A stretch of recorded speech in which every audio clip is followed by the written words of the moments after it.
My fellow Americans, a new optimism is sweeping our country as we return power from Washington and give it back to the American people where it belongs. For too long, American workers were forgotten by their government, and I mean totally forgotten. Their interests were pushed aside for global projects, and their wealth was taken from their communities and shipped across the world, all across the seas.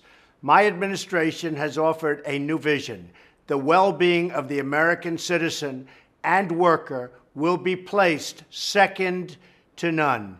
And boy, do I mean second to none. Since day one, I have been fighting for the hardworking people of this country. And this week, we took historic action to continue delivering on that promise.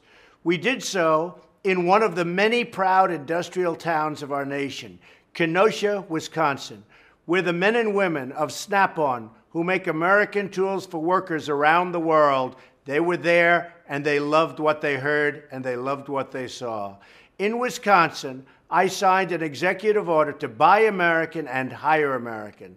I took historic action to ensure that federal projects are made with American goods and to keep American workers and companies from being cheated out of contracts by countries that break the rules and break every regulation in the book to take advantage of the United States. That's not going to happen anymore.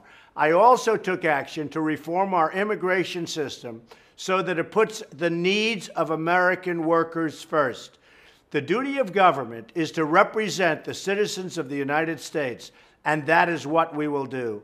Whether it's removing job-killing regulations, protecting our borders, or unleashing American energy, we are keeping our promises and delivering for the American worker. During my visit, I talked about how America is a nation that honors work. We honor grit. We honor craftsmanship. We honor the skilled tradespeople who turn rock and steel and iron and cement into works of art and grace and beauty. There's tremendous talent there, believe me. The wrench and ratchet are not only tools, but instruments that help build cities out of deserts and send ships across the ocean.